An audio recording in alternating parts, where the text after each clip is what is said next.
Ini untuk Bapak Ibu Kepala Sekolah dan keluarga,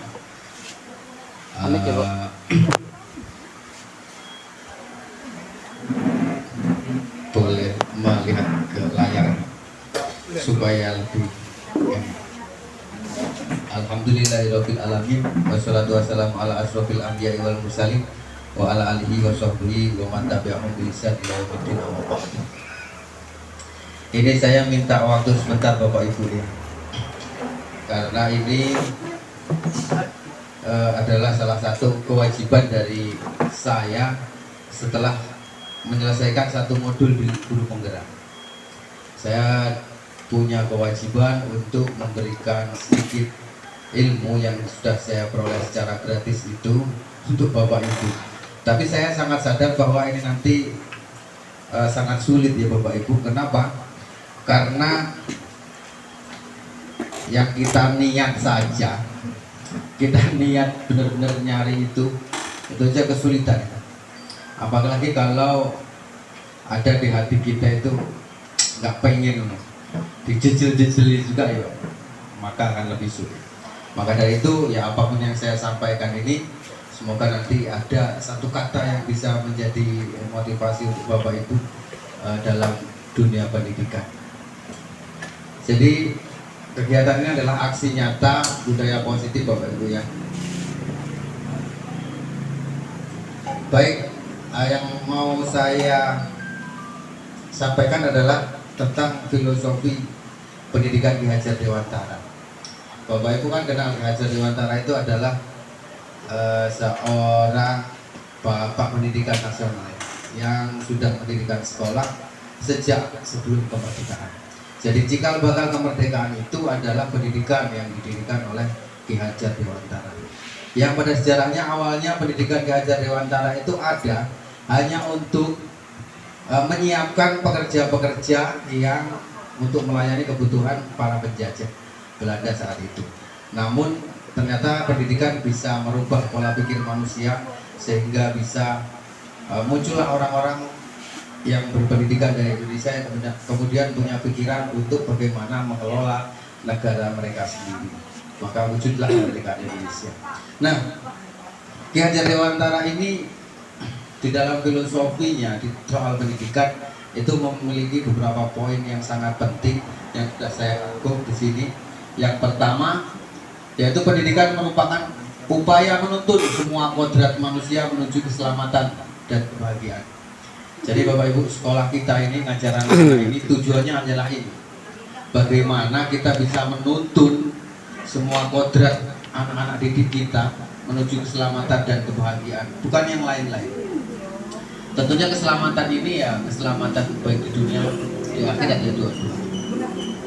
Intinya pokoknya pendidikan itu merupakan upaya menuntut. Nah dari sini Bapak Ibu saya membuat kuning kata menuntut itu karena menurut Ki Hajar Dewantara bahwa mendidik itu menuntun ya, bukan menarik atau mendorong.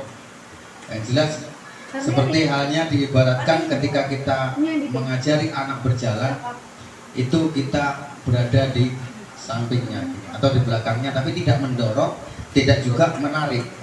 Kita mengikuti langkah kaki kita. Nah, kenapa? Karena sesungguhnya semua orang itu lahir dengan kodratnya masing-masing, punya kompetensi masing-masing, sehingga guru itu tidak bisa memaksa anak untuk seperti apa dia jadi. Nah, menurut Ki Hajar Dewantara itu, jadi yang pertama, pendidikan merupakan upaya menuntut semua kodrat manusia. Lanjut, yang kedua, pendidikan itu memerdekakan lahir dan batin. Itu menurut filosofi Ki Hajar Dewantara. Artinya apa? Merdeka lahir itu berupa dia memiliki ilmu pengetahuan. Merdeka batin itu berupa kemandirian. Kemandirian itu artinya Bapak Ibu bisa mengatur diri sendiri, bisa mengetahui apa yang dia butuhkan. Itu namanya kemerdekaan ya, di dalam pendidikan.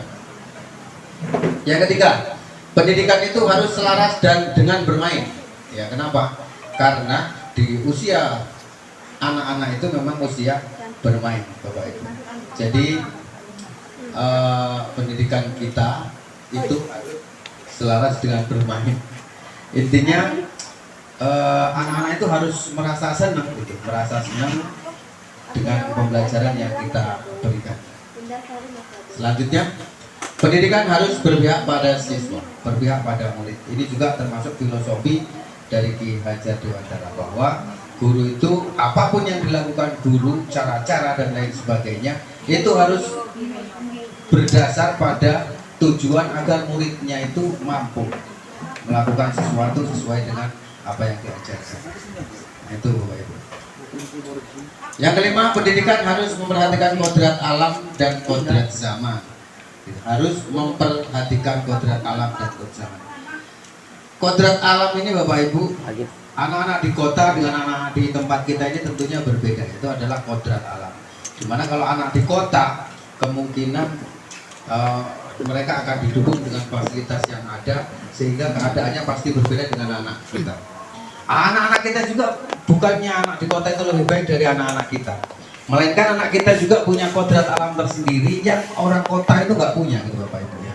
Sehingga bagaimana anak itu bisa berkembang dengan kodrat yang ada pada dirinya, itu adalah tugas dari kita Bapak Ibu. Ya. Tugas bagaimana kita mempertebal kodrat yang sudah ada dari anak itu untuk menjadi orang yang lebih baik. Anak seorang nelayan umpamanya nih, ya kodratnya begitu karena memang sudah dilahirkan jadi anak nelayan. Nah, dia pasti punya potensi untuk menjadi orang juga gitu, dengan latar belakang nelayan itu. Jadi kita tidak bisa memaksakan. Maksudnya bukan kok anak nelayan harus jadi nelayan, bukan ya. Tapi kehidupannya di situ, kehidupan alamnya di situ pasti menciptakan satu karakter tersendiri bagi orang-orang tertentu. Ini Pak pasti lebih paham tentang kodrat alam, karena ini pelajaran sosiologi. Kemudian yang kedua adalah kodrat zaman, bahwa pendidikan itu harus juga disesuaikan dengan zamannya. Artinya kalau sekarang zamannya itu teknologi, ya pendidikan harus tidak anti terhadap teknologi, berusaha untuk bagaimana anak-anak itu bisa hidup di zaman teknologi seperti ini, entah bagaimana caranya. Saya kira cukup ini. Kemudian Bapak Ibu, tujuan-tujuan yang filosofi Ki Hajar Dewantara tadi sebenarnya itu untuk memenuhi ini Bapak, kebutuhan teori kebutuhan dasar manusia. Jadi manusia itu memiliki kebutuhan dasar yang jumlahnya ada 5. Iya Bapak Ibu. Jadi kebutuhan dasar manusia itu ada 5. Yang pertama, manusia itu harus punya keinginan untuk bertahan hidup. Bertahan hidup. Nah, ketika orang itu sudah hidup, maka ada kebutuhan lain yang mengikutinya, yaitu kebutuhan kebebasan, kebutuhan kesenangan, kebutuhan penguasaan, dan kebutuhan kasih sayang dan rasa diterima. Bapak Ibu yang saya hormati dan saya sayangi, ini berlaku untuk semua orang, bukan hanya anak-anak saja, tapi kita sendiri Bapak Ibu. Kadang-kadang kita itu merasa tidak enak berada di satu tempat itu karena mungkin kita merasa kurang diterima gitu. Nah, itu berarti di satu tempat itu kita tidak akan merasa nyaman. Nah, apa yang membuat kita tidak merasa nyaman? Karena ada perasaan di hati kita bahwa kita tidak diterima dan lain sebagainya. Mungkin tentang penguasaan begitu ya. Penguasaan itu maksudnya kalau di dalam praktek pembelajaran Bapak Ibu ya, anak itu sebenarnya kalau dia merasa kesulitan, sulit mengerjakan tugas dari Bapak Ibu, itu bukannya senang, tapi mereka itu sumpek ya, hatinya susah gitu. Apalagi kalau Bapak Ibu sampai marah-marah gara-gara perkara seperti itu akan membuat susahnya double-double. Karena tidak bisa aja dia sudah, artinya dia kebutuhan untuk penguasaannya sudah tidak tercapai, ditambah dimarah-marah gitu. Nah, akhirnya jadi double-double. Nah, jadi semua filosofi Ki Hajar Dewantara tadi bertujuan untuk ini juga, memberi kecukupan terhadap kebutuhan dasar manusia. Oke, selanjutnya. Oke Bapak Ibu, sebelum kita lanjutkan ini ada beberapa pertanyaan Kira-kira sepakatkah Bapak Ibu dengan pernyataan berikut ini? 1. Guru mengontrol murid.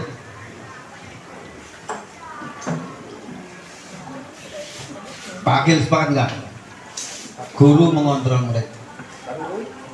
Mengontrol murid. Sepakat. Oke. Ada yang nggak sepakat? Oke, kurasa sepakat semua mungkin ya. Lanjut dulu. Yang kedua, semua penguatan positif, efektif dan bermanfaat. Itu ya, penguatan positif itu pujian, memberi hadiah dan lain sebagainya. Itu efektif dan bermanfaat. Oke, yang ketiga, kritik dan membuat orang merasa bersalah dapat menguatkan karakter. Setuju tidak Bapak Ibu? Belum tentu ya.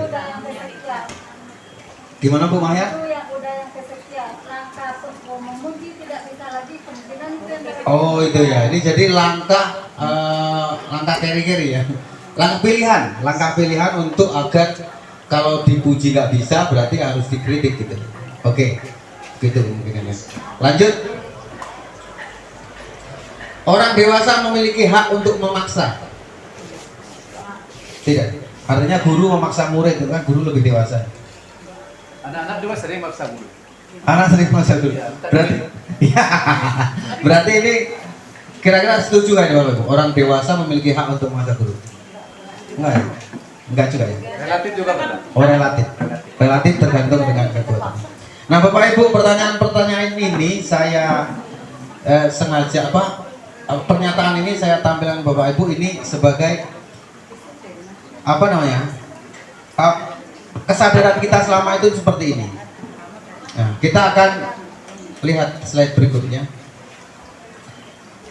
Nah ini di dalam pendidikan guru penggerak itu Bapak itu kita diharapkan memiliki bisa membuat perubahan paradigma kita terhadap apa yang pernah dulu kita yakini ya Bapak Ibu.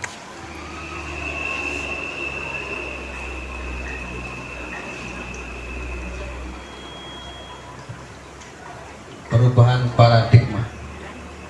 Yang pertama, menurut teori lama Bapak Ibu ya, teori lama yang sudah kita dapatkan nama, itu realitas atau kebutuhan manusia itu sama. Saya sama itu lama. Artinya wong sama-sama butuh seneng, sama-sama butuh apa gitu kan, sama-sama butuh ini gitu. Ya. Kemudian yang kedua, semua orang melihat hal yang sama. Jadi salah benar gitu, iya kan? Ini teori stimulus respon. Kalau dipukul ya balas, itu namanya stimulus respon itu. Artinya semua orang melihat hal yang sama.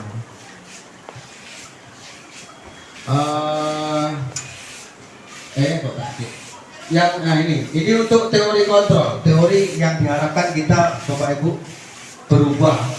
Yaitu ini ada teori tentang teori kontrol.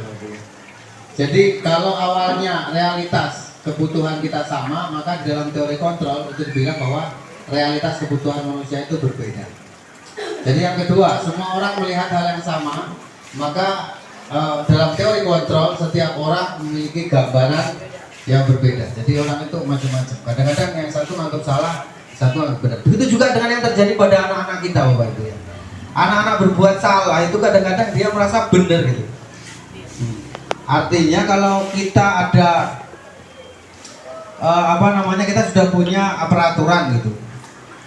Kamu kalau terlambat nggak boleh masuk sekolah.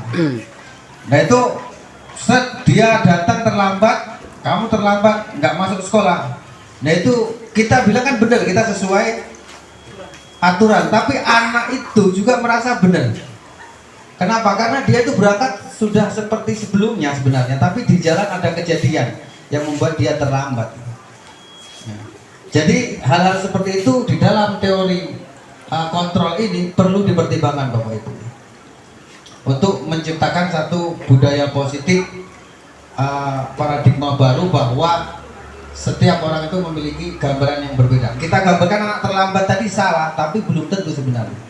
Karena anak tadi bisa jadi sudah berangkat dari pagi sebenarnya, tapi ada satu hal, buat bocor atau dan lain sebagainya. Maka hukum sebab akibat, kausalitas. Ya, itu artinya itu perlu dipertimbangkan di dalam proses pendisiplinan.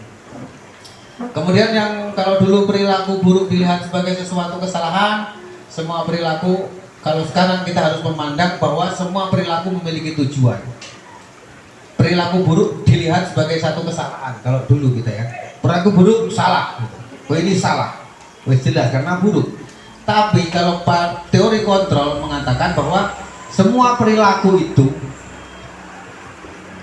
memiliki tujuan. Artinya orang yang berlaku buruk pun itu sebenarnya punya tujuan, minimal untuk memenuhi kebutuhan hidupnya tadi, kebutuhan dasar manusia tadi. Nah, artinya di dalam teori ini itu yang terakhir ini ujungnya. Pola model berpikir menang kalah kalau dulu ya. Salah hukum. Sekarang tidak boleh kayak gitu. Maka salah ya bagaimana supaya benar. Itu di dunia pendidikan. Dulu saya bisa mengontrol orang lain. Sekarang pemikiran sekarang Anda tidak bisa mengontrol orang lain. Dulu orang lain bisa mengontrol saya. Maka paradigma yang sekarang hanya Anda yang bisa mengontrol diri sendiri. Jadinya untuk menjadi disiplin itu bukan peraturan Bapak Ibu, tapi bagaimana anak itu mengerti bahwa itu memang dia butuhkan dan itu yang akan mendorong dia dari dalam diri dia untuk menjadi disiplin. Yang dulu pemaksaan ada pada saat bujukan gagal. Tuh, seperti jawaban Bu Maya tadi. Pemaksaan ada pada saat bujukan gagal. Sudah dirayu-rayu kan berarti harus dihardik. Nanti kalau sekarang tidak, kolaborasi dan konsensus menciptakan pilihan-pilihan baru. Nah, artinya harus dibuka forum tanya jawab, komunikasi antara guru dan siswa dan seterusnya. Nah, kalau dulu pemaksaan, kalau sekarang kolaborasi, nanti bisa menciptakan pilihan baru. Begitu. Baik, ini memang singkat-singkat aja, nanti kita bisa ngobrol sendiri-sendiri kalau ada yang tertarik Bapak Ibu. Nah ini 5 posisi kontrol restitusi ini untuk menangani satu masalah yang terjadi pada anak-anak Bapak Ibu ya. Jadi tentang motivasi siswa dalam di sekolah itu ya. Itu bisa motivasi itu dari motivasi eksternal. Yang kedua dari motivasi intrinsik atau internal. Kalau motivasi itu bisa kita buat dengan motivasi internal, memang anak itu punya motivasi internal, maka nanti hasilnya akan baik Bapak Ibu. Dia memiliki kontrol diri, kemudian di bawahnya nanti pasti akan dapat kesuksesan gitu. Bukan kesuksesan maksudnya itu ya dia mampu mencapai apa yang dia harapkan. Dia menjadi orang yang mandiri gitu intinya. Nah, tapi ada yang kedua, motivasi eksternal Bapak Ibu. Motivasi eksternal itu sering kita lakukan ya, karena memang kita adalah pendidik. Nah, ternyata motivasi eksternal itu Bapak Ibu dibagi dua. Ada yang mungkin membuat anak itu justru makin gagal.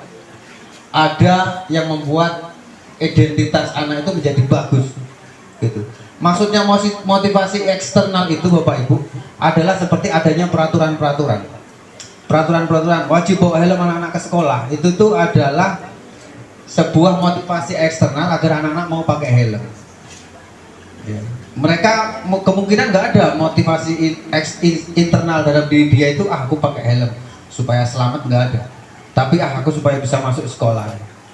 Jadi pakai helmnya hanya itu ya. Kemungkinan dia bisa terbiasa dan kemana-mana nggak enak kalau nggak pakai helm gitu, kemungkinan begitu. Tapi kemungkinan lain itu gagalnya karena sudah nggak sekolah, sudah nggak perlu lagi pakai helm dan seterusnya.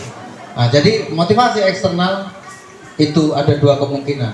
Kalau motivasi eksternal itu diberikan dengan perilaku kontrol yang negatif, maka seperti memberi hukuman terus membuat mereka merasa bersalah, itu akan berbahaya sekali Bapak Ibu.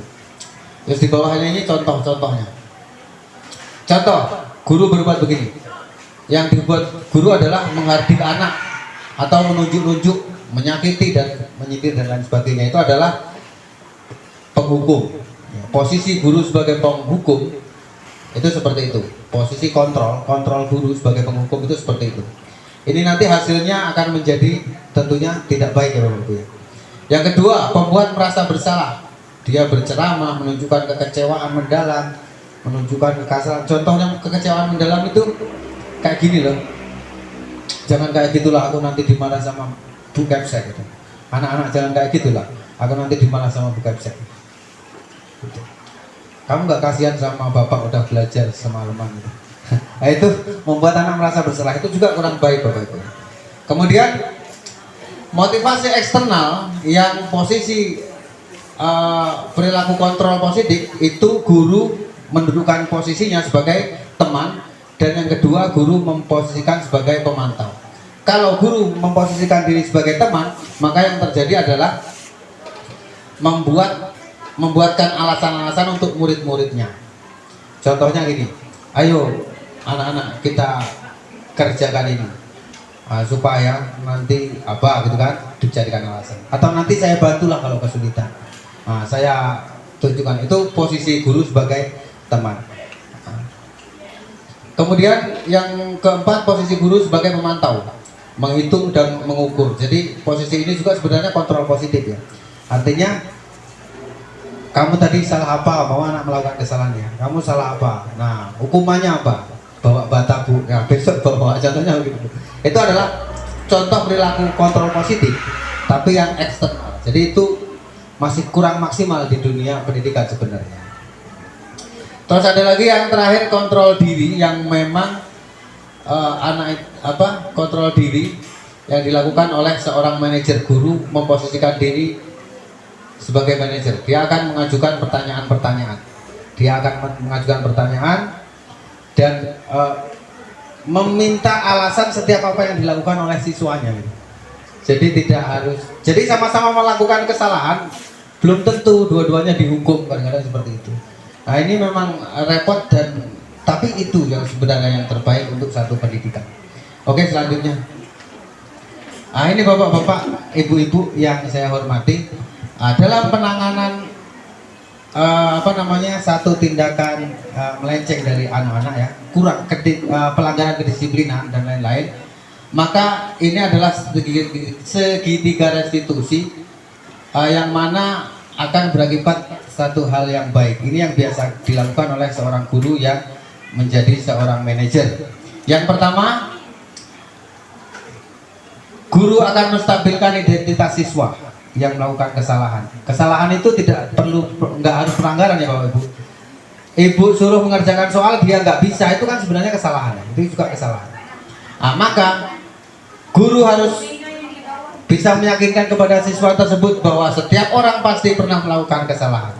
Yang kedua, guru juga harus bisa meyakinkan kepada siswa bahwa kamu bukan satu-satunya yang pernah melakukan ini. Nah, itu perlu. Itu untuk apa? Untuk menstabilkan identitas. Kenapa? Karena anak yang merasa bersalah itu dia sebenarnya sudah kena gitu. Dia yang aku melakukan kesalahan itu mentalnya sudah kena. Maka guru yang sebagai manajer yang baik itu dia pasti harus bisa menstabilkan kejiwaan anak. Yang kedua, validasi tindakan yang salah. Nah, di sini guru harus memberitahu kepada anak, kamu tentu punya alasan mengapa melakukan itu. Nah, alasanmu apa melakukan itu? Itu harus anak itu kan kita harus tanya jawab sama anak itu. Adakah cara yang lebih efektif untuk dapat apa yang kamu butuhkan? Umpama ada kasus anak berkelahi gitu, dipukul, kemudian diambil. Kenapa kamu tadi pukul duluan? Karena dia ngomongnya nggak enak. Nah, apa nggak ada cara lain selain itu? Ya aku sudah jengkel Pak, ngomong kayak gitu. Aku sudah jengkel sama dia Pak, udah berkali-kali aku gini. Ya akhirnya aku pukul. Nah, seandainya ada nggak kira-kira cara lain? Kamu bisa nggak laporkan ke guru BP atau guru atau guru yang bisa menangani bahwa kamu sering digituin, ya sebenarnya bisa. Nah di situ nanti muncul memberikan alasan-alasan yang lain jalan-jalan lain supaya anak itu bisa memecahkan masalahnya. Untuk menemukan cara yang lebih efektif untuk memecahkan satu masalah. Kemudian yang ketiga adalah menyatakan keyakinan. Artinya keyakinan kelas apa yang telah kita sepakati ini di sini. Setelah anak tadi, oh iya saya tahu, harusnya saya nggak mukul, harusnya saya lapor saja ke guru, biar guru yang hukum dia gitu, karena dia sudah membuli saya. Nah maka setelah anak itu tahu begitu, dia dikasih tahu. Nah sekarang anak yang suka berkelahi itu, hukumannya apa? Nah gitu, diingatkan dengan kesepakatan yang sudah dibuat sebelumnya dari peraturan-peraturan dan lain sebagainya. Kemudian sekarang kamu bagaimana nih caranya? Kamu sudah mukul dia, nah, nanti di situ akan dapat ya mungkin dia minta maaf dan lain sebagainya. Kalau di contohnya itu kalau seandainya sampai merusak mau bajunya gitu ya, berusaha untuk memperbaiki yang rusak. Nah, di sini diharapkan begitu. Artinya anak yang awalnya dirugikan jadi tidak dirugikan dan seterusnya. Itu yang diharapkan oleh pendidikan ke depan, Merdeka Belajar. Ini ngebut-ngebutan ya. Wes, terima kasih. Semoga menjadi ilmu yang bermanfaat Bapak Ibu. Mohon maaf segala kekurangan. Saya siap berbagi Bapak Ibu kalau ada yang pengen materinya juga saya bisa bagikan. Cukup sekian, assalamualaikum warahmatullahi wabarakatuh.